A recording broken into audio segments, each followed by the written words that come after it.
And good evening, everybody. This is Dust Moret, and joining me is going to be Sadakist, and we're about to bring you the matchup between RELiABLE Gaming and Exertus eSports here at the ESEA Match of the Week.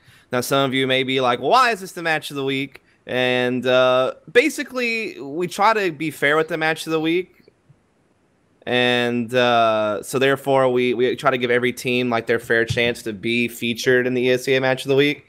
So Exertus has yet to have a chance, and actually, Exertus could serve the role as a dream killer, so to speak, if they were able to beat RELiABLE tonight, because RELiABLE is one of those teams that is, in the playoff hunt. So, I mean, Exertus could, in fact, maybe pull an upset tonight and ruin those dreams. So it could wind up being a very pivotal match. We don't know.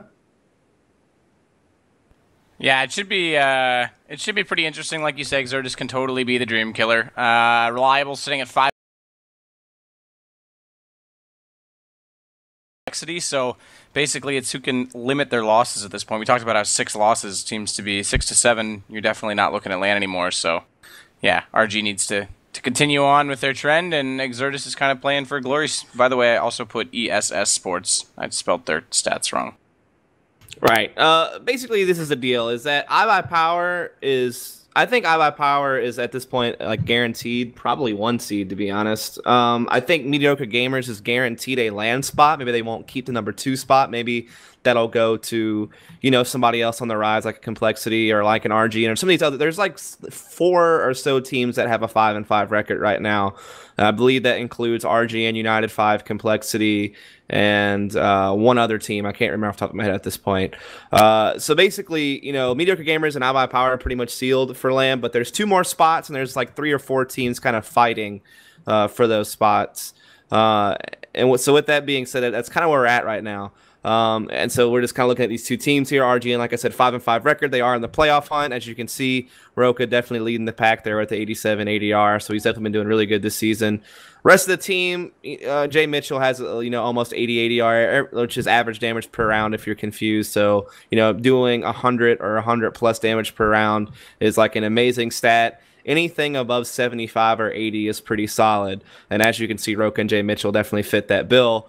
Whereas Slip, Arya, and Sobo struggling a little bit, but they're still doing pretty well in the team. Like I said, they're 5-5. They've definitely done pretty well so far this season and are a playoff contender.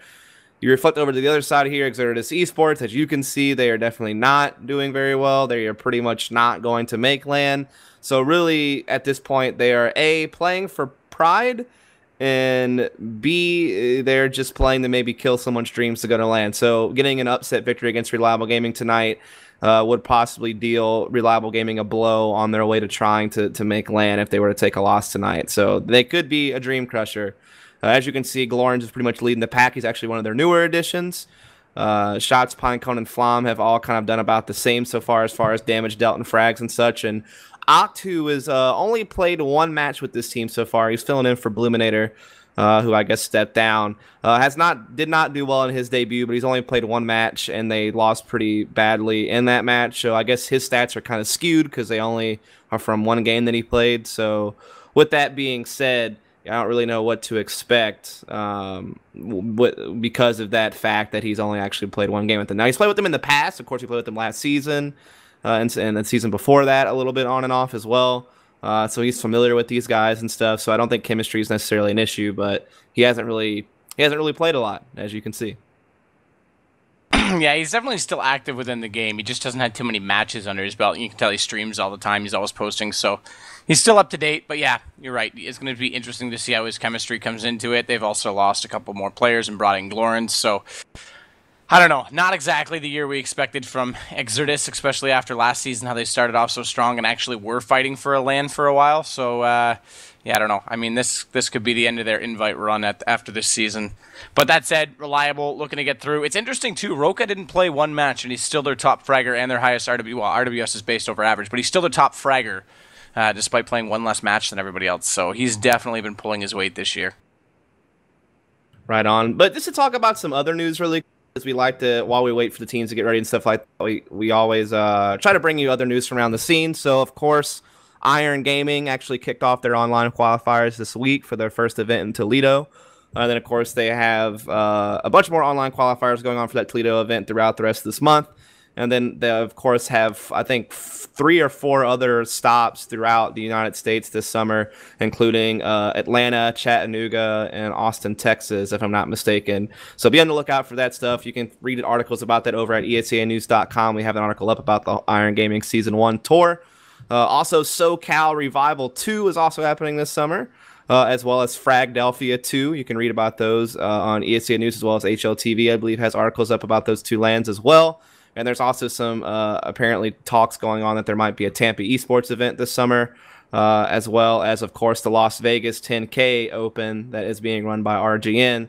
That's also supposed to take place this summer in Las Vegas. So basically, we've already kind of iterated this point several times throughout the season that this summer we seem to be seeing a lot more grassroots LAN and stuff like that.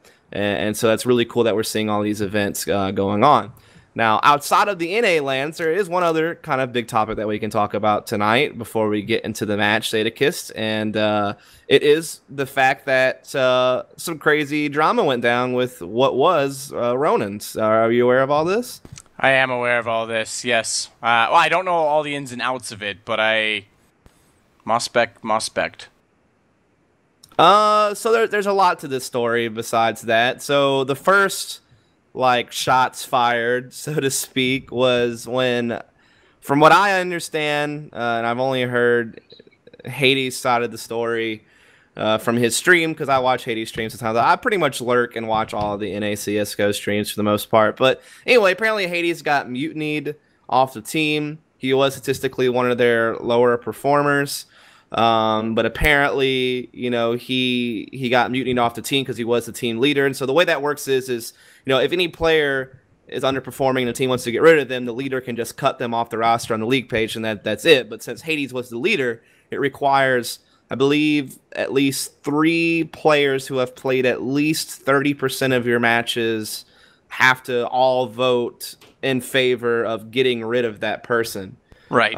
And so that is, in fact, what happened. I believe Daps, Juvenile, and somebody else agreed to vote him off the team, and so therefore they got rid of him, and in his place they picked up Neil, a.k.a. Monty, which is now going by the name Botox, apparently as an alias. So they picked him up, and so apparently that was, it. Apparently that was the deal.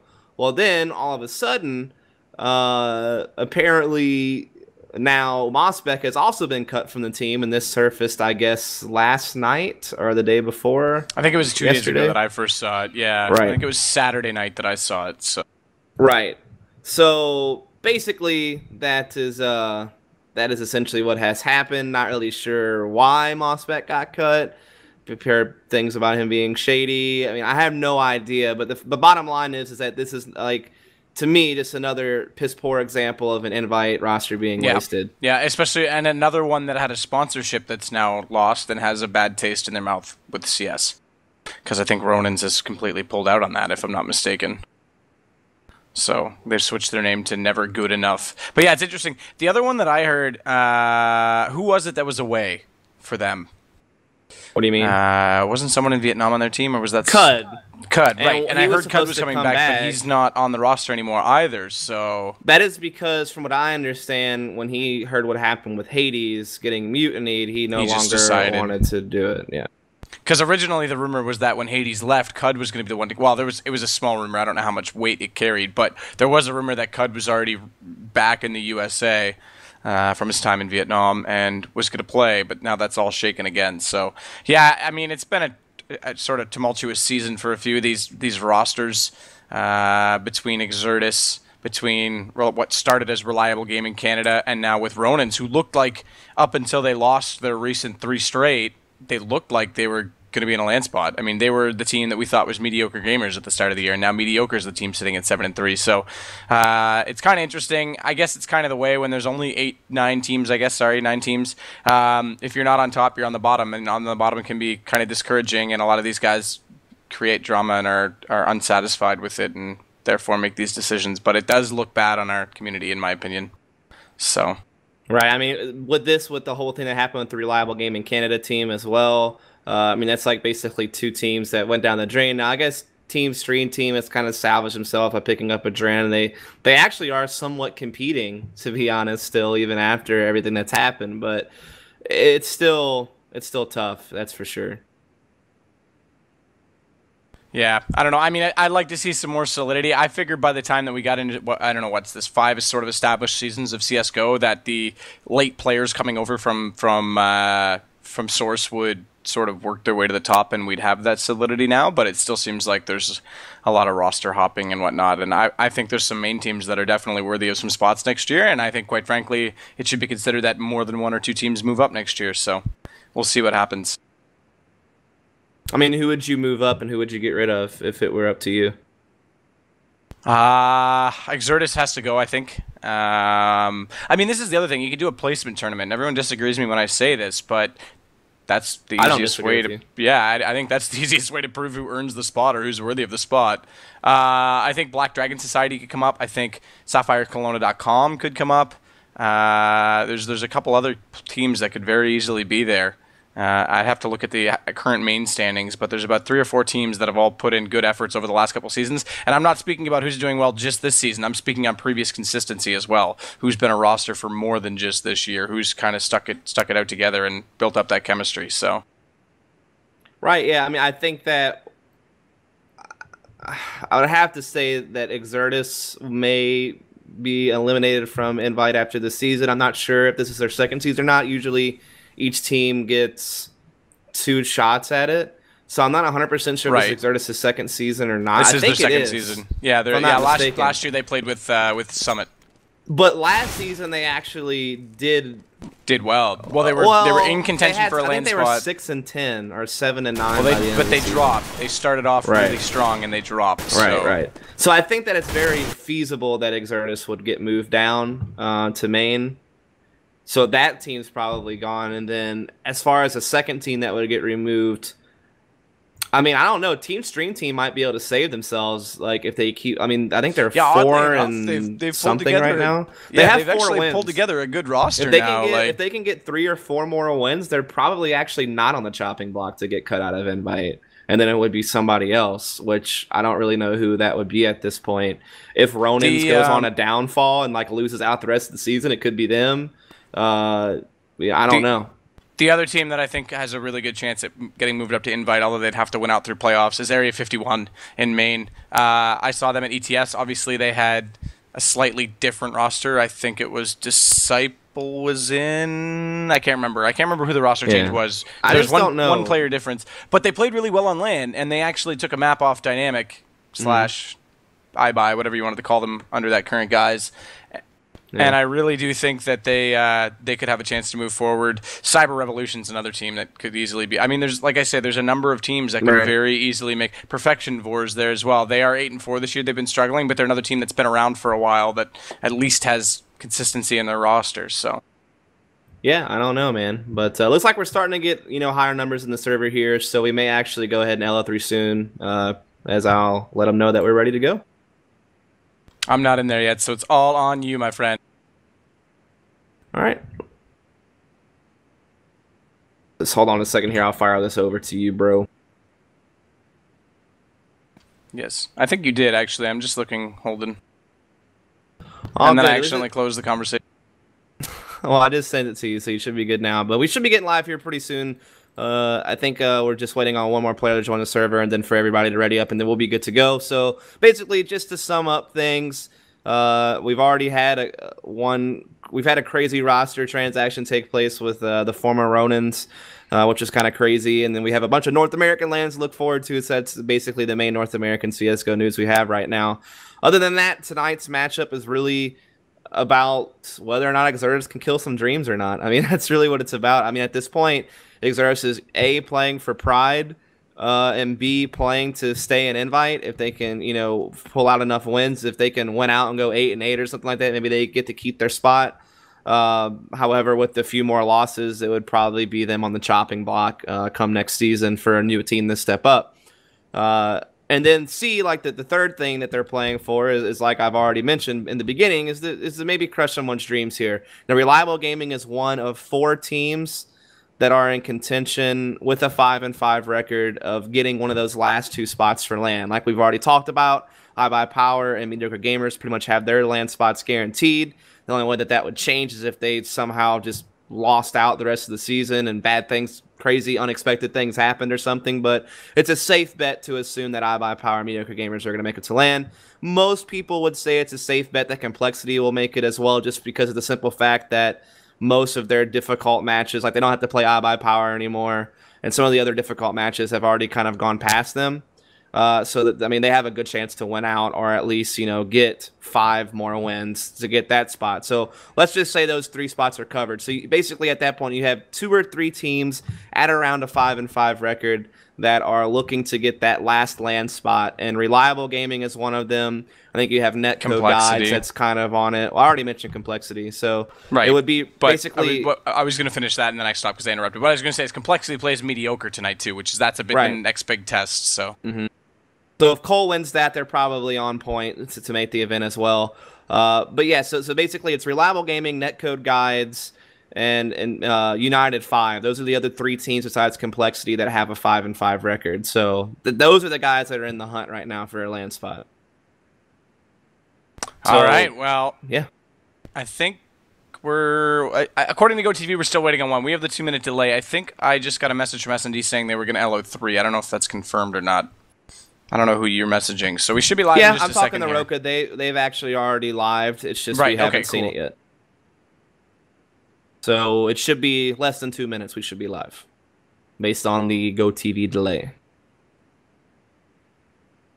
All right. Well, one thing we didn't do that we normally do. We normally do. I do all over you. Is talk about the map a little bit. We're playing Valve's version of Mirage. Not particularly my favorite map. I did like the old Mirage quite a bit, but I'm not a big fan of the textures and just the general setup of A in this map, to be honest. And the jail at B, not my favorite. I don't know. What are your thoughts and what do you expect to see? I hate the Valve Mirage. It's not that bad, I guess, but I think the competitive version that we were using in the past is the superior version of the map. With that being said, I think most teams have kind of figured things out by now, and the strategies that they'll use is still pretty similar. You still see the similar 2-3 A splits up ramp in apartments. You still see, you know, particular upper B rushes at times with set smokes and flashes as well. Though smokes are a little bit harder to throw on this map. I mean, you still can throw like window room smokes. You still can throw smokes over upper B into the B bomb site, but like, for example, on the competitive version of Mirage, you used to be able to throw smokes from upper B before you actually started coming out the balcony that would actually land in front of the door and window. Now you can't do that anymore, from what I understand. You can still throw smokes in the site, but they would just maybe block off vision from cat rotators or something like that. They wouldn't block off people rotating from kitchen. So there's now handicaps in the way that kind of prevent some of the strategy we saw in the past. Yeah, for sure. But it looks like oh, I lied. We had a restart and everyone had pistols for a second. I thought we were going live. Oh, the excitement, the lulls, the tease. Yeah, I know some people were actually teasing, trying to troll that RG was going to play 4 versus 5. Then I think they were just trying to screw with people trying to place bets. Yeah, I think that was a good call by Holden. So yeah, they are not. Oh, actually, you can see this one other smoke right now that Flom just threw on top of stairs. You see that smoke happen a lot as well. Yeah. And I think that's actually one of the cool things about this version of Mirage is I actually do prefer the stairs over the electrical box. Me too, 100%, 100%. The electrical box allows you to, I don't know, it's kind of more sneaky in a way. I feel like there's something about it when you're trying to flank that you can kind of use it to your advantage, but the stairs are way better for peeking. Yeah. You have more mobility. You can easily and that's actually switch something I'll between agree. peeking and not peeking. That's something I'll agree with on Cash as well. The addition of stairs to go upper B, I like those way more than the ladder. It's a little bit slower than strafing up the ladder, but you can control your peak. Right. So that's actually one of the few things I like about this version over the CE version is I do prefer the stairs over the E-box, but I don't know. I don't like the site cover in the A-bomb site. That's just me. It's just weird. I don't know. But looks like we're about to go live, bro. Well, I was assuming there was going to be a transition, but I couldn't remember if we do that or not. No, we're going to just go straight into it, man. Just YOLO.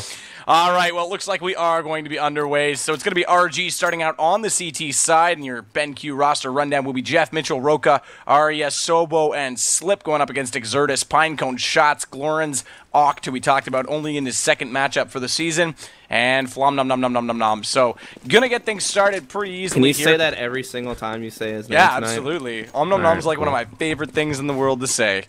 So I am okay with this.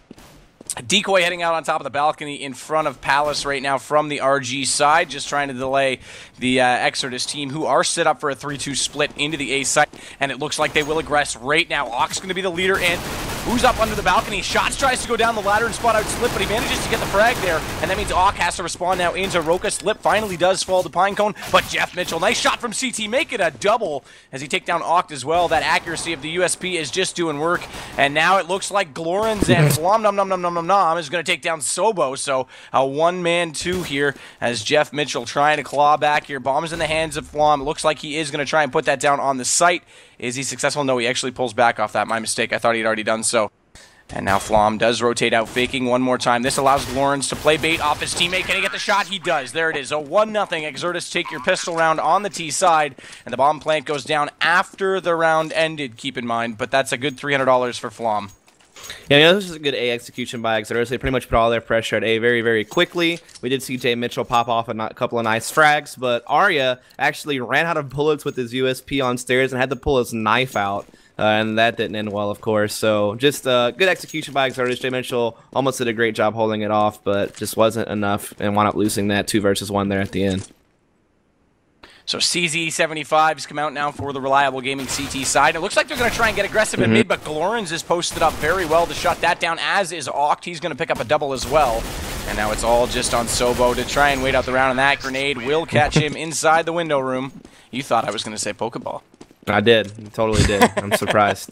But no, that round was just a mop-up eco round. You did see RG make a partial investment. They upgraded their pistols, but no armor or anything like that. So they're still playing economical. They'll still be able to buy on schedule. But they just try to throw like something different. You know, on eco rounds, you can either try to stack or throw a push or play standard. And they just chose to try to do a push. But as you could see, Exertus was pretty much set up for pushes. And they just played a standard counter eco, watch for pushes type strategy, and it worked out for them. Same thing stack in middle though, yeah, and nades going out this time, so at least they're going to get some damage that way. Glorens is down to 29, but he's already got 1. Make it now 2 as Oct also is going to pick up a hat trick, so Oct off to a flying start this particular matchup as opposed to the stats indicated on him beforehand, only with 10 frags in the previous match he played. So a good start here for Exertus, but finally we will head on to a gun round.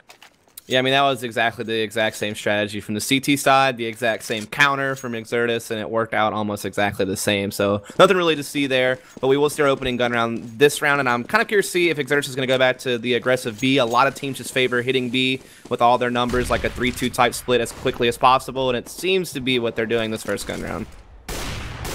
Into A goes Pinecone. He's going to get aggressive out of Palace. That takes down Roca on the site, so already an early advantage for Exertus, but they're down a low on HP, and now Oct will fall. But Flom Nom Nom goes back into Slip, so that makes it a 4-on-2. But Pinecone only on 6 HP. Arya is going to take down him. Pardon me, Arya. That's a common name. I make that mistake. Just remember Game of Thrones and I'll be all right. And Arya's actually going to get a second one. That's Flom to drop it. Now Sobo's going to get shot, so a really good hold here by RG as Jeff Mitchell finishes out on Glorens. Really good play. They stacked up around the perimeter of the A site, and there was no way they could get in and get control. Yeah, actually what happened there is normally you see teams actually smoke off, like, you know, window room and the connector as well as CT spawn on their execution. But what happened there was Exertus actually missed their smoke on CT spawn, so there was a gap that Jay Mitchell could see through, and he got a couple of free frags off of that. Not only that, but Exertus also hit the site before their smoke even bloomed near the connector and window room, and so there was no cover there, basically.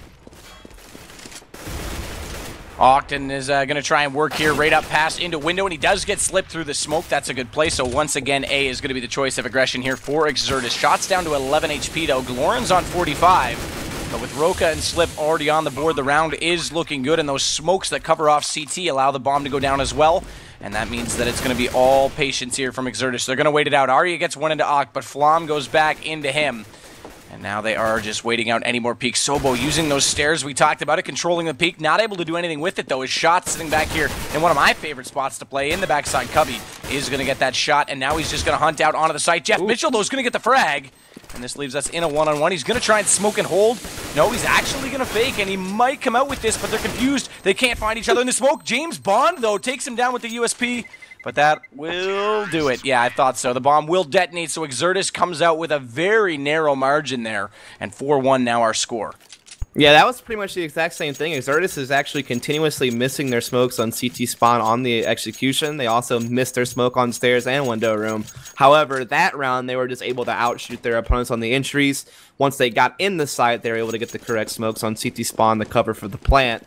And in the end, it came down to that kind of hilarious 1v1 situation you saw in the smoke that Exertus was able to hold off long enough to where the bomb could not be defused, and so they win another round, forced RG onto an eco. So this actually should be an easy street for Exertus to get to 5-1. Glorin's posted up in middle right now. Another eco round for RGCZ. 75's out. Sobo's going to drop early. Pinecone gets that frag. That's through middle.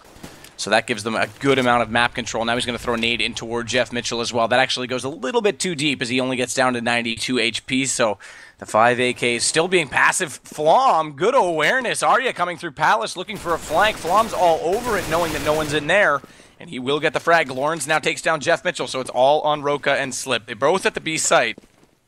Which interestingly does look like where Exertus is going to be. Shots takes the frag through the window, though, onto Roka. Good play, and now it's all on Slip. Where is he right now?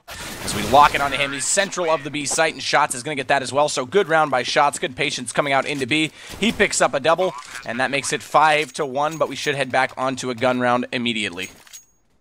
Yeah, I mean, that was a good round for Exertus. I mean, you expect them to win those. It's an eco round. They should win. But the more important thing is that they didn't drop any guns, and that's like kind of the icing on the cake. If you can walk away from a round that you should be winning, but at the same time, make sure you do it flawlessly, where you don't drop any guns to your opponent, or you're able to continue banking your economy. As you can see, the T-side still has plenty of money. Even if they were to lose this round, they'd probably still be fine to buy in the next. But, you know, the CT's in a situation where it's getting kind of tough. They might have to start forcing FAMASas here if they can't win this round, and we have another execution on our hands. Well, actually, it's a fake. Really interesting play, though. Slip was actually in underpass and was within a millimeter of seeing the shoulder of one of the players above him. He didn't, and he's now fallen back to middle, and that's going to leave B wide open. That could have been an immediate shutdown on Exertus, but no, Luck's not going to have it. And now Flom and Shots are going to do work to get into the B site, leaving Arya. Oh, though, good double on the rotation back now. They can work back into the B site. Bomb does go down. Jeff Mitchell gets Pinecone, and it's actually a 2-on-2 situation because the two fakers went down to the hands of Arya Hackmat. And now Jeff Mitchell is going to try and rotate back into the site. Here comes Arya from Catwalk, so a good pinch position. Glorins, though, still just waiting it out inside the, inside the site. I thought he was in jail. And Shots has a good spot here onto Arya. Glorins is going to get the first frag. Arya's got a hat trick now, and he's going to have to go even bigger if he wants to try and take down Glorins. He's going to get aggressive, jumping over the box, does get the kill, and he will get the defuse as well. That is a massive round. 4 HP, but 4 frags, and Arya is definitely the MVP there as RG pick up their second round. Yeah, I mean, Exertus tried to sell the fake there. They threw the same smokes at the A-bomb site, trying to make it look like it was the same A-hit that they had been running the past few gun rounds. But they had 3 at upper B instead, and that was where the true execution was at. Sobo, you know, fell pretty quickly to it, but as you saw, Arya was able to clean up the players that had faked at A, picked up their M4, rotated with it, and was able to deliver 2 more frags. And so that was just a great individual play there by Arya in that at the beginning of the round and in that 2v2 situation. You know, it's kind of unorthodox. You know, he kind of, you know, did a jumping peak, and it was actually kind of dangerous, but he still found a way to make it work. And so that's good for RG. It keeps him in the game. Like we said, they are playing for a land spot. Exertus is definitely an underdog. They pretty much have nothing to play for but pride and to keep their spot. So really, it's RG who needs the win to go to LAN, whereas Exertus is kind of just, like I said, mostly playing for pride. So RG needs to step it up. They don't want to allow Exertus to, you know, kind of kill their dream to make it to LAN, so to speak. Right now, things are already getting aggressive as a trade goes out on the A site, but Flom's going to make it a one-man advantage for Exertus as Roka does drop down, and now Oct is going to head immediately under the balcony where Arya was sitting there posted up, trying to be patient, trying to be sneaky, and it's not going to happen. Slip, though. What a shot with that FAMAS.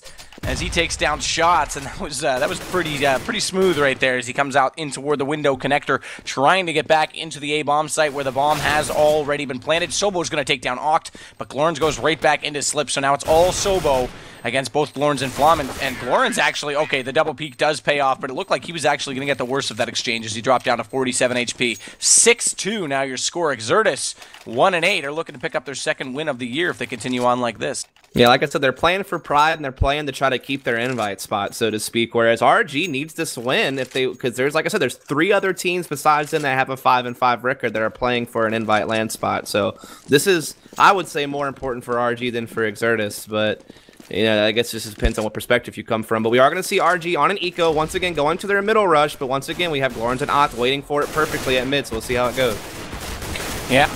Starts off a little better. They actually got a frag out of it that time as Roka's going to get 1 frag, but Glorns is going to immediately respond. He's been posted up there beautifully every time.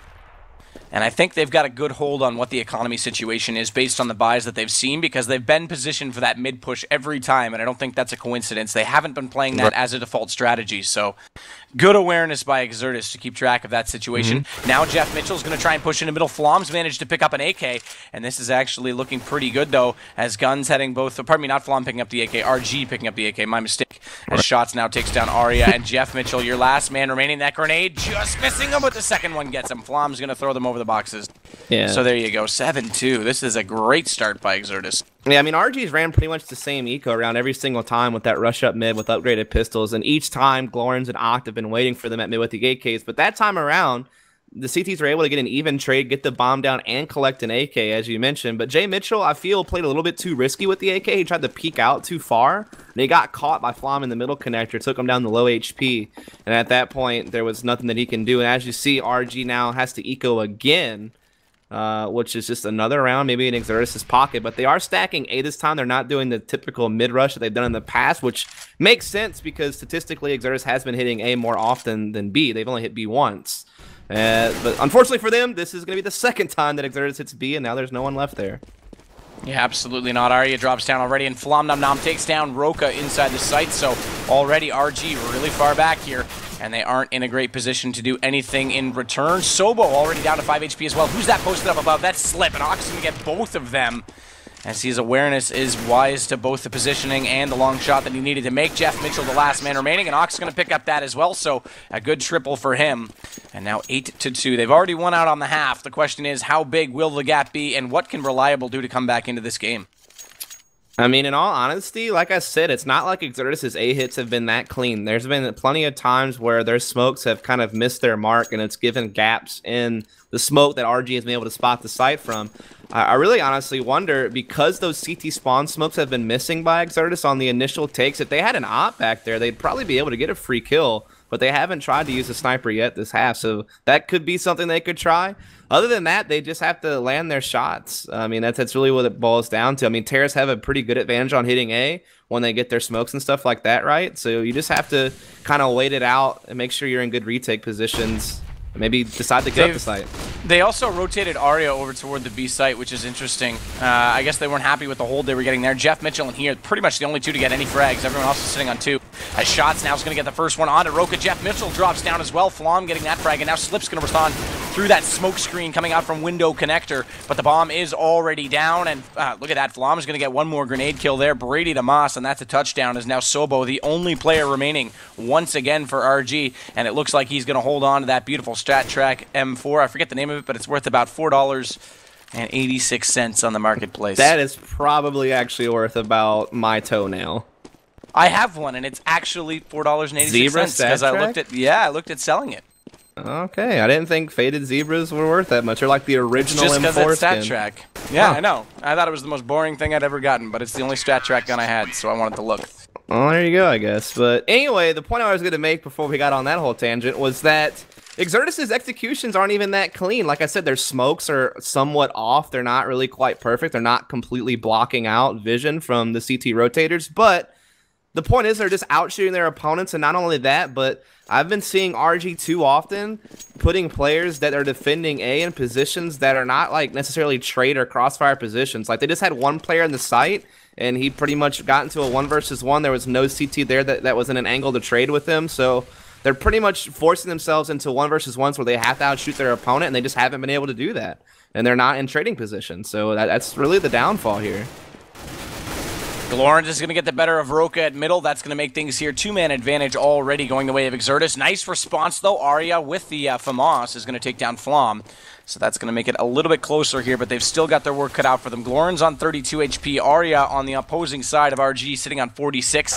So that's pretty even as well. And now it's not, though. Shots is going to take down Sobo, and this is cracked wide open. Once again, Exertus doing work. Ock going to take down Arya, coming through a smoke screen at the mid-connector. Now Pinecone goes into Jeff Mitchell, and that will do it. Good positioning. The shots have been dead accurate for Exertus, and they go up 10-2. This is unbelievable. I did not expect this at all.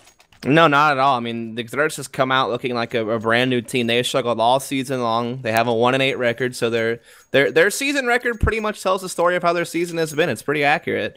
I know they've been having better luck in CEVO, but in ESEA they definitely had it tough. But like I said, they come out tonight. They do have Ock playing his second time ever, so they have a bit of a different roster, I guess you could say. Maybe that was enough to maybe light a fire underneath these guys and make them want to play harder. I don't really know, but it just seems to me like Exertus is just on point tonight with their shots. I mean, look at Glorens. He's had 17 frags, Ock with 13, Flom with 10. You look at the other side of the board, and only 2 players have even close to double-digit frags. You know, Slip, Roka, and Soa have definitely been struggling, which is uncharacteristic because Roka is statistically their best player. So it's tough. Yeah, I was just saying, like we said, he's top fragger with 1 less match than everyone else on the team. So I'm really surprised to see him struggling like this. I haven't really been watching his setup. It looks like he's been more toward middle. They haven't put anyone in window per se, but they are, as you can see, Molotoving that position quite regularly. So Pinecone's going to get a frag on Slip. Roka's already down to 5 HP. So this is not looking good, but Flom takes some damage. Ooh. He's down to 31, and now Roka, there it is, coming out from window, will take down Octa. A bit of a Hail Mary play as he runs up middle. Sobo's going to respond into shots. Good hold at B, so that's Sobo doing his work right now. But Glorens is up right now, and Pinecone goes right through the window room. Good play, catching out Sobo entirely inside the kitchen. And now he's going to rotate back to CT. Good awareness, good positioning, good shots as Pinecone annihilates them, divide and conquer Napoleon style. And Arya, the only one remaining now with that FAMAS in hand, sitting at window connector, might catch Glorens out coming through the vent. In fact, he does. Good frag there, but he's still got 2 more players in front of him. They're on very low HP, but he runs away with his back to the player, and Pinecone gets the final frag. A 4K for him on the back of some really, really good flanking. Yeah, I mean, Roka almost made a play there by pressing out window and getting the bomb down, but he had such low HP, he winds up getting caught immediately afterwards, and that pretty much just, once again, kind of put Exertus in the driver's seat, so to speak. And at the very end, they had a 3 versus 1, and they just put their players in an angle that was basically going to force the remaining RG player to get shot from the front and back at the same time, pretty much. And so it was just an unfortunate situation, but smart play from Exertus once again going for A, and once again just running in and out shooting their opponent. I mean, that's the bottom line. Their smokes suck. Like, they really do, but they're just out shooting. Yeah, absolutely. Arya's going to get one in. Pinecone, Oct already to drop. Roka and Jeff Mitchell down on the other side, so 3-on-3 is how we sit. But now Arya's going to get shots, and that smoke grenade, Flom's going to go right through it. He's going to eat up 2 of them right now, and Glorens remaining takes down Arya in the smoke, and it didn't look like he had much of a chance there as they were on either side of him, and there you go, 12-2 now. Great play by Flom, and there you go. I mean, I don't even know what to say. There's just no response and no momentum. Record. These smokes actually really suck, but for some reason, they're just out shooting their opponent anyway. It doesn't even matter. They literally... RG's positioning is pretty weak, too, though, to be fair. Then I've kind of already mentioned that. They're not really playing in positions where they can trade with one another. They're kind of playing these solo positions, so to speak, where if they die, that's it. I mean, that's pretty much it. Right there, Flom is hitting nutty 2 frags. I mean, what do you want? I don't know. This is... I agree those are nutty, but RG shouldn't be that passive. And look at that. They're going to get aggressive now on the Palace, and already it's a 5-on-4 situation as Roka's going to go down, but Slip's going to get aggressive with that Swag 7 and take down Flom at the A ramp. Now he's going to rotate back into the site. Slip only on 39 HP, though. Arya gets Glorens. That helps things out a little bit more. As Shots is also down below as well as he's coming out from the underpass. Where was Pinecone? I didn't even see where that shot came in from. He actually got him there from Palace into window room. Beautiful positioning with that AK. And that gets 1 more frag. So 3-on-3 and make it, just as I say it, a little bit different as Shots takes down Slip. So bomb still up. Oct holding on to that. Jeff Mitchell sitting at where the stairs would be. I still call it electrical. You can call it what you want. He's going to pop out, get 1 more. And Oct goes back into Jeff Mitchell. That should put the bomb down relatively easily as Sobo coming through middle No smokes deterring his positioning to see into the site. Oct is going to give away his positioning now as he smokes him off. The second player in Pinecone has pushed towards CT, and now the exchange will go down. The stairs peeking. Sobo doesn't know that Pinecone's to the right. He looked toward Palace there. That kind of gave away to me that he's not completely aware of it. And now he's still hunting and looking for the second player. Looks like he's actually going to go down right there, Oct, as he had a little bit better positioning behind that box. 13-2, your halftime score in favor of Exertus. I would have expected this to be a complete 180 heading into this matchup. Yeah, I don't know, man. I mean, some people are arguing with me that saying the smokes are fine, but actually they've literally missed CT spawn every single round. Yeah, there's always been a gap there. They're still blocking it's not vision. That good. The initial entry vision, though. But they're not exactly. There's always a gap. There's always a way to see through and it. Jay Mitchell made him pay for it on that first pistol round, actually, where you got 2 frags off of it because there was a gap. So, no, the smokes, I mean, they weren't, I guess maybe I was exaggerating by saying they completely suck, but they weren't like the type of smokes you would want to be hitting. Like a better team that had better positioning that was paying attention would have totally exploited those bad smokes. If you want an example of basically what it was, go back to Season 13 and watch the Quantic sponsorless game when they tried to smoke off nothing on CT, and there was a little bit of a gap, and he annihilated 4 players through it. That was the kind of smokes those were. They just got lucky that no one was in that position. That and Exertus was just out shooting them this whole game. Like Roca, normally amazing stats. He only had to do it 4 frags at half. 3 and 15. That's not the type of shooting you expect to see from him. Pistol round well underway, though, and already Exertus picking up exactly where they left off. Sobo's going to make that a little bit closer, though. A shot is going to go down, but 3-on-4 our situation with Exertus already up. The bomb gets planted, though, inside the B site, so they did get in there. Now they're going to turn it around completely. Sobo picks up a double. Roca's got one more on the board. As Flom Nom Nom does go down, Glorans, the last player remaining inside the kitchen, and in the checker, he's going to go down just like that. So RELiABLE starting off as they need to. They don't really have another choice. 13-3 now our score.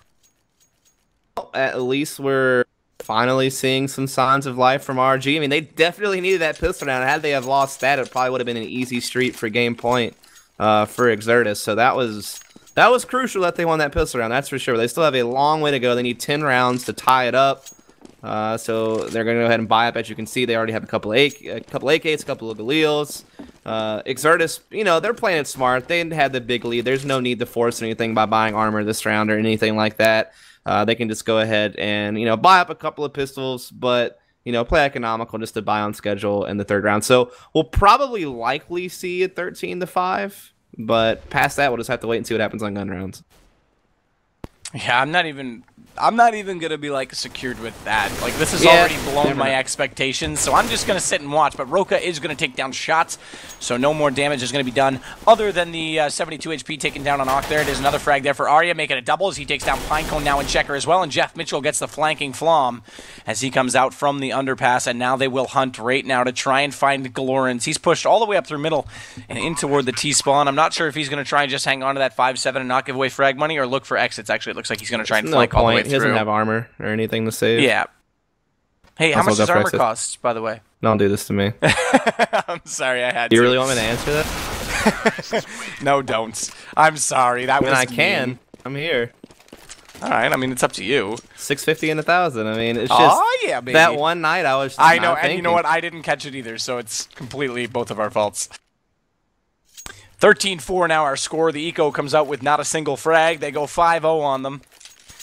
And that means not really in a position to surprise by is Exertus surprising that they're even this far ahead and wouldn't even consider it, but had they've gotten some more frags, they might have done so. I don't know, what do you expect to see? Obviously a little bit of a B stack going on right here from Exertus, but what do you expect to see in the gun round? A little more mid presence from Exertus? I mean, I don't know. If I was Exertus the first gun round, I probably just would play my standard stuff. So, like, I don't know what their standard is. If they try to do a 2-1-2, 2A, 1 middle, 2B, or if they just try to play like 1B, 1 mid, 3A. It just depends on what. I would just do whatever they're comfortable with on your most default CT side. See how that works first, and then from there, because you have plenty of rounds to experiment with at this point.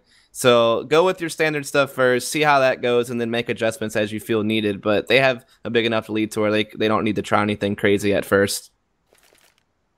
Well, really passive so far in this round. 50 seconds remaining on the clock already, and the Pistols of Exertus are going to try and get aggressive now as they rotate back from B through underpass as they realize that's not where they're going to be. They're on A. The bomb will go down uncontested. Roka sitting up on top of the box is going to get 3. Nice play there. Roka has come alive. Thank you for joining us, mister, as now he comes out with the hat trick already. Slip's going to get in back in behind window and take down Pinecone, and Jeff Mitchell pushes in on Glorns, and that will close out the round just like that. 13-5.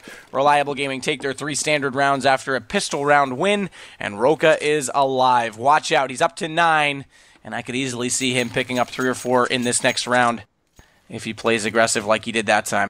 Well, now he's up against Guns, and last half when he was up against Guns, it didn't go so hot. So hopefully he can turn things around. He really needs to. Like I said, he's statistically their best player this season. He statistically has been one of the better players on almost every team he's played on as far as frags go.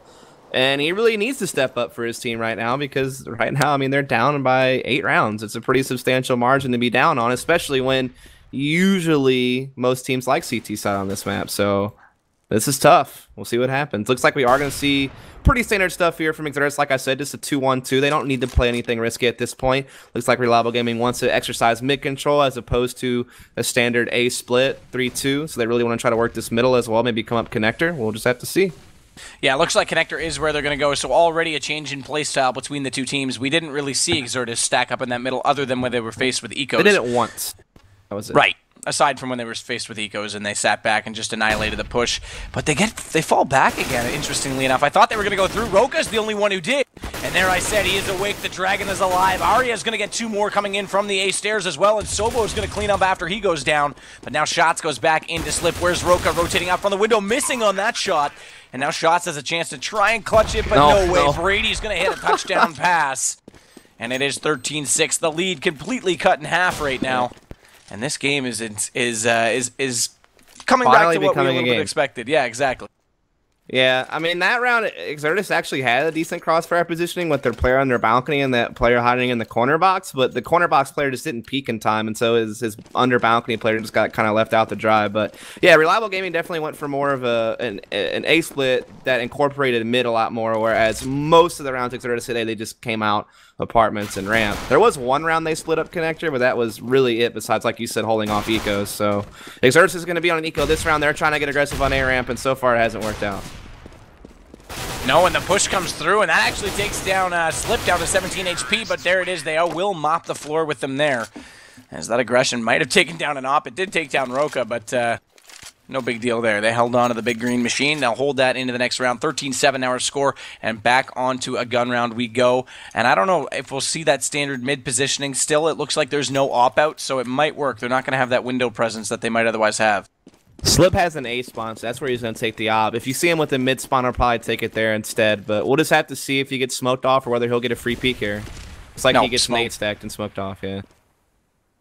Yeah, so now they've got to play it a little bit more passively. They can't play strength in numbers early on. Octa's going to rotate back through the vent at window room and try and hold on to some more A positioning as Slip and his teammates wait outside A. They will smoke off for CT right now. You can see he's lining that up with that sunspot on the. See how this one works. Is it better? Those look a little more positioning. Way better. Yeah, those look great. And now they're going to get into the site, but Pinecone stacked up in a good spot. Glorns is already going to get Roka at the bottom of Tetris, and now Pinecone pops out, takes down Jeff Mitchell, and Glorns still sitting there uncontested, manages to pick up 2 more frags, picking up a hat trick. Well played as he sits underneath Tetris, and that put him forward of all the smokes, and as was Pinecone on the right side of the site as well. So good positioning by Exertus. They pick up their first round of the second half, and we face overtime point, and I'm rambling. You want to talk. So okay, first of all, those were in fact better smokes, but no one was actually CT spawned for Exertus, so it didn't even matter that the smokes were better. In fact, Flom just YOLO'd through a smoke and got like 2 frags. So it was better nade placement, but once again, Exertus just outshoots RG, like hands down. Yeah, their shots have been on tonight, there's no question. This push by Glorns though at apartments A, that gets a lot of information for Exertus to start rotating. And he might actually catch out Arya if Arya's not aware to this. He should know the timing and know that no one is covering off that spot for him. But I'm going to have to keep an eye on that because Glorns is about to meet him. No, Arya's looking there now, and so is Jeff Mitchell coming back through spawn. Glorns does a little bit of damage fired into Ock, though. I don't know if he saw I don't think it matters at this point. If you see people in T-spawn, the bomb's not committed anywhere, in my opinion. that tells me they're rotating back over to another site. But the fact that they're coming back toward A does let his team know that they can stack up over that direction. And in fact, they had, but Pinecone now working back through Checkers is going to be back over at B. So still wide open. Yeah, RG, though, look at the HP. They're down to 44 on Slip, 69 on Roka, Jeff Mitchell at 41, and Oct, the only one to lose any damage on RG's side, sitting at, pardon me, on Exertus' side, sitting at 74. So advantage there statistically, I suppose you could say, in the way of Exertus, and they are looking to try and secure that 15th round right now. It is overtime points, and Slip trying so carefully to get... Oh, did he see Glorns there? I think he did when he popped up. I think you can just barely see the top of his head over top of that box, and he is still looking in that direction. He knows. Yeah, they know he's there. That's going to give away his positioning, and now he will pop out. They nade him out, actually, and Jeff Mitchell will get the frag. Roka's now in below Tetris. This will allow him to get aggressive on the connector. Can he get Flom? No, nom nom. Roka goes down, and now Flom is going to try and push up on top of Electrical. Gets a second one. No, he didn't. Pardon me, the flash was confusing me there. I thought I saw a second one show up on the HUD. It didn't. Shots gets the frag on Slip, though, and the trades come out just like that, yeah. Just push the smoke. Long hair don't care, man. Just straight up. That's pretty much what happened. I'm confused. Yeah, I thought so too, but I thought that the last player did drop. He didn't, so they did hold on to the op at least in RES. So they hold on to at least one bit of economy in that situation. But man, time running out is not something that you ever want to see. I'd sooner die, or at least if you're saving, that's one thing. But in a situation like that, that's just sloppy play. And that means we will be facing match point already. Exertus, believe it or not, are sitting at 15 rounds, and RELiABLE Gaming sitting on 7 right now. I think there's a lot of disappointed people in chat about the skins. Yeah. But such is gambling, such is life. Whoever bet on Exertus is going to make out like a bandit, though, probably. I don't know what the percentages were, but... I think it was like 70-30, if I'm not mistaken. Yeah. I didn't actually look, but it was something along those lines. Sobo's already going to get one on Flom Nom Nom Nom Nom, and he goes down. Sobo picking up that grenade kill onto Glorens as they both throw one. I think 2 nades came in on him there, so they kind of stacked him out of that position as now Bomb does go down. Shots, though, with a nice response into Jeff Mitchell, and a smoke coming out on Oct to try and hold him back inside CT. He's going to try and get up on top of the box, and he does so. Arya's going to go down. That gives away his positioning, though, and Sobo and Roka are going to pick up one more each, and now it is all on Oct, the man in only his second match of the season, facing 3 RG players in the match point situation. Manages to pick up one, but Sobo baiting off his teammate, and smartly so manages to take him down 15-8. RELiABLE still have a big task in front of them, but they do claw back one more. Yeah, I mean, that was just good execution this time by RG. They had good smokes up. That gave them cover to plant, and this time they just didn't allow themselves to get outshot by Exertus. They played good positioning. They hit their shots. And that's really, I mean, at the end of the day, that's what it boils down to sometimes. Even if you have good smokes like that, you still have to make sure that you don't get outshot. And there's been plenty of times this half alone where Exertus has pressed through those smokes and just caught them off guard and hit really good shots. So, I mean, that is at the end of the day what it boils down to. I mean, it's kind of, basic knowledge, maybe kind of a John Madden comment to make, but that is what it is. And we'll just have to see. RELiABLE needs to win out at this point just to get OT. Sorry, I didn't mean to interrupt. Sobo pulled out a grenade right when there was a player creeping. I think it was Shots. Was creeping through the smoke in the B apartments, and I thought he was just going to sit there. Look at this new A play here by Exertus, too. They're both aggressive on the A ramp. Yeah, well, they did do that one previous round, but it wasn't with Glorens. I think it was with Roka. No, wait, that was last half. Sorry, yeah. And what's cool about this is if RG does hit connector to A, Glorens and company can just make sure there is no one coming from T-spawn up A ramp, and then they have a great retake point from there. Well, that's exactly what's going to happen. They're going to fall all the way back in toward T-spawn. Slip's finally going to get a frag for RG into Shots as Flom's already got one back into Roka, and it looks like Sobo's gone down as well, and now Jeff Mitchell will join them in the grave. Arya's going to claw one back and make it now 2 as he takes down Pinecone. Good frag there, but Oct is going to go back into the Game of Thrones. Everyone's favorite character. Nice shot by Oct, and that'll do it. GG. Exertus Gaming pick up only their 2nd win of the season, and they've done a lot of favors to people who have bet on them tonight. The odds were great, and congratulations on your new skins, and thank you so much for joining us. Dustin, please give us our final thoughts.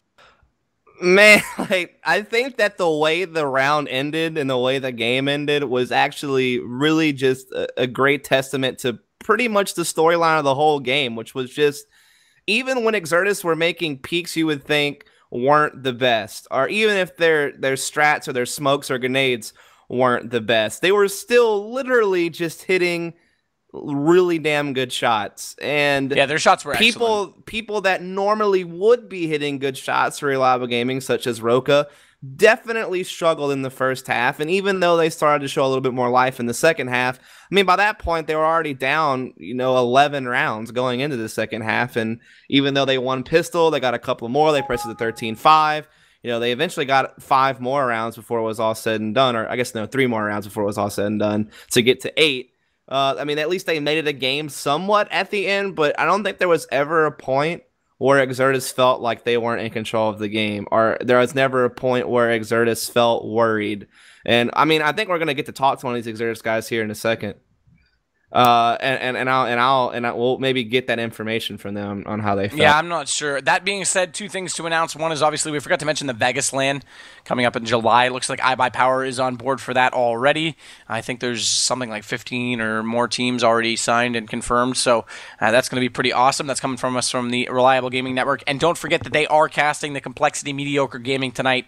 Gaming game as well tonight, so you can catch that. I think that's linked off CSGO Lounge as well, so that one is very important and could go either way. Complexity, that's a must-win game, so we'll see how that goes. I'm probably going to tune in to watch it as well. I am, yeah, definitely. I mean, yeah. we like to support all the North American CS stuff, so definitely go check out twitch.tv/GoRGNTV to catch that match after this post-game interview is over. Looks like I'm going to have Flom coming in here from Exertus, so we will get to hear from one of the guys.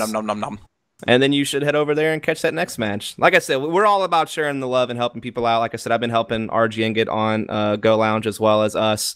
And so it's awesome to see CSGO just kind of getting a lot more viewership, and Go Lounge has a lot to do with that. But without further ado, I do have Mr. Flom here from Exertus. How's it going, bro? Good, how are you, man? So, what happened, dude? What do you mean? I mean, played CS. You did play CS, but you've had a rough season, obviously, at least in ESEA. I think your CO results are a lot better, but in ESEA, obviously, you have a 1-8 record, now 2-8 after that win. It's been a rough downhill season for you guys. Why do you think that this has been the case up until this point? I just think in a lot of matches, like, everything that could go wrong did for us in a lot of our matches. And it just, every time it seemed like, it's like, oh, this can't possibly happen. And then just everything snowballs on itself, and it just adds up, and you just end up losing like every match, and then you kind of like lose your confidence. But I don't know, we've been putting in the time again, and we're just looking to finish out the season strong. Do you think bringing in Oct helped a lot? I think it did. I think Bloom, I love Bloom to death, but he was just a different player when it came to scrims and matches, and I don't know, he had like a lot of negative energy, and bringing in Oct, he's had like a lot of positive energy for the team, and he's been really upbeat. So, I mean, yeah, that's good. So I have a question, and I don't know if I'm going to discover something with this question or not, and I might just get completely shut down. That's fine too. But I was always curious because, Shroud played with you guys earlier this season as well, and you and him were both very like adamant streamers. In fact, probably 2 of the most active streamers that we have in North America as far as streaming almost every single day. Did that take away from the team at all, do you think? Is that maybe part of why you weren't as prepared going into the matches or something? Like, I don't know, were you just getting CS'd out because you're just playing it all day? Like, what do you think about that?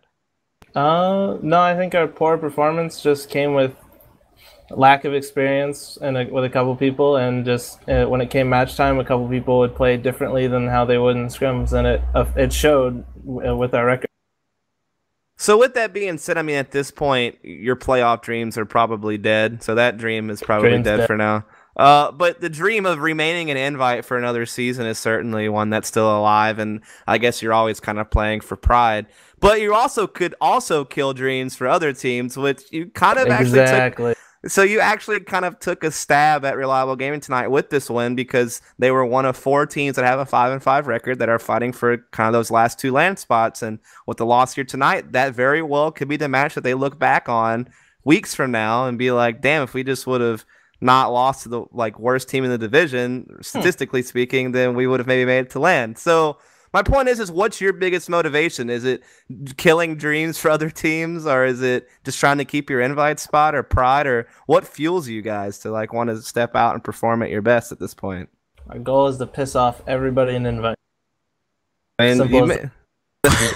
Seriously though, I mean, what motivates you guys at this point? I mean, when you're when you know that your playoff chances are pretty much gone, I mean, what is it that's left for you guys to play for? Salvage your pride. I mean, pride, but no, seriously, it's to piss off everyone, kill their dream. Think you're going to go to playoffs? Hell no, you got to beat us first. So with that being said, do you foresee you crushing any more dreams before the season's over? Hopefully, every team we play to finish out the season. Who do you have left that's a playoff contender that you play this season? I think everybody but iBuyPower and Cole. Okay. We play one more time. You can maybe Cole might not be a playoff contender. You might not have to kill their dream. Yeah, they're losing 7-0 right now to Mediocre Gamers, so it's not quite the best position to be in. But I foresee a lot of teams being 10-6 or like 9-7, and there being lots of like tiebreakers and stuff. What do you think, Flom? Like, what do you think the playoff picture looks like at this point? I think you got Mediocre. I think you got iBuyPower. And despite what you just said about Cole, I think Cole will probably sneak in there. And then, I don't know the last one. Yeah, I mean, even if they were to lose to Mediocre Gamers tonight, they could still shoot for a 10-6 record. But I think if they were to lose one more game and fall to like 9-7, they actually may not make it. And I've kind of brought this point up so many times, it's like dumb I'm even bringing it up again. But like they've been very vulnerable lately since their roster changed, and they have lost. Like, I mean, I guess losing to iBuyPower wasn't super surprising. When iBuyPower and Cole play each other, you kind of figure each team has a pretty good chance of winning that. So those two losses weren't surprising, but some of their other losses have been kind of surprising. And so, yeah, I mean, they are actually in a vulnerable position right now, but you think that even if they were to lose Mediocre tonight, they would be able to win out and get that 10-6 record to make it to LAN? I think it would be a really disappointing LAN event if they weren't there. That's how I feel about it. So is it more just hoping that doesn't happen? I hope that the online qualifiers doesn't essentially take out one of the teams that would probably perform the best on LAN or one of the best on LAN. So it's more of a hope thing than like an actual on paper. I can confidently say that they'll probably make. Okay. I gotta ask honestly as well though. Do you really think they're gonna perform that well on LAN? Because I know, yes, they're all LAN proven players, but they're struggling with chemistry right now. Do you think they can overcome that suddenly just by being side by side? Every time I've thought Cole would do poorly at LAN or they weren't prepared, they've always proven me wrong. So for now, they always have the benefit of the doubt from when going to LAN. That's fair. I think making the LAN is their biggest hurdle. If they make it to LAN, I think they'll have enough time to practice with each other without having to worry about matches to play to be able to prepare for the event. So I think that might be like a non-vote argument. But with that being said, coming back to your team, I mean, do you feel that your team roster-wise is stable at this point, or are you worried that you have to worry about more issues, or what do you think about your roster at this point? I think our roster is 100% stable. For this season, or like going into next season as well, or you have no idea? I don't pick up people that I don't want to play with, like, continuing on the next season. Every time I pick, it's not, Oct isn't a temporary fix, Glorns isn't a temporary fix, we're all teammates, and we're going to play until the next season as well. So with that being said, what do you foresee like your season looking like at this point? I mean, do you think you have a good chance at salvaging it and maybe, I don't know, 8-8, 7-9, something like that? I mean, what do you foresee? What's your outlook for the rest of the season? I could see us maybe pulling off a 7-9. I mean, the dream would be 8-8, but that's pretty lofty that we'd have to completely win out. But I mean, that's our goal: win out, focus one match at a time, kill dream. Kill dreams, right on. Well, you might have killed one tonight already. But anyway, so next, I have two more questions for you. So the second to last question would just be, obviously, you are one of the guys that stream a lot for CSGO, which is awesome to have those guys. Tell us a little bit about your stream. You know, maybe plug yourself a bit here. This is your opportunity. I don't want to plug myself. No, I want you to. Next question. No, it's fine. Next question. Check out Flom on twitch.tv. There you go. Second one, before I let you go, do you have any last shout outs or comments you'd like to make before you step away? Shout outs to our sponsor Exertus and Zally. I really appreciate all the support, even though we've been playing terribly, and they continue to support us. So yeah. All right, man. Well, I appreciate you taking some time out to come step in here and talk with us and give the community a little bit of insight about you and your team. And I wish you the best of luck. Appreciate you. Yeah. Oh, thanks, man. You're pretty handsome. Aww. Let's see how I'm out of here, guys. Peace, bro. I accidentally almost closed Mumble as well. I would have said good riddance and kept talking. But anyway, guys, I appreciate all of you for tuning in. Be sure to hit that follow button. We'll be bringing you another match on this channel, I believe Monday of next week once again. So our match of the week usually falls on Sunday or Monday. And so the next time that we'll use this channel for the match of the week, I think will be Monday of next week around the same time. So definitely hit that follow button on Twitch if you don't mind. Also can check us out at ESEA.net and ESEAnews.com. That is where we have all of our esports coverage information. And of course, also check us out over on Twitter and Facebook. Just search ESEA.net and you can give us a follow on there as well. Of course, we do have the LAN coming up at the end of June. I believe it's the 27th through the 29th, if I'm not mistaken. It'll be in Dallas, Texas at the Doubletree Hilton Hotel. So if you're in the area or you're not too far away or don't mind making the trip, you can definitely come hang out with us as well at the venue.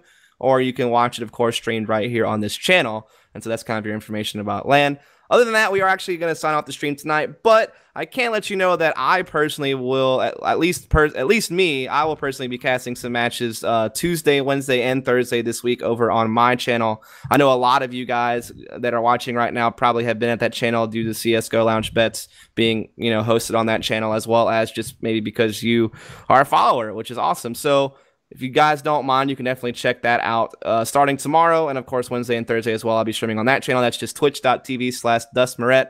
I'll type in chat for you guys so you can just click my name really easily and follow up that way. I said hi in chat. So just click my name, DustMoret, and just follow that channel. And you will see me live tomorrow night casting matches and playing games. Other than that, Sadakis, you got anything you'd like to say? Of course, I got nothing. Sadakis on Twitter. Go head over and watch that complexity game. It's 10-1 right now, so this is really interesting. And Manajumas are absolutely annihilating this round as well. So, yep, I posted that link in chat as well. Awesome. All right, love you guys. Thanks so much for tuning in, and I'll probably see you next week. I don't think I'm going to be doing much this week. So, yep, just follow up, guys. We'll see you next time. Have a good one.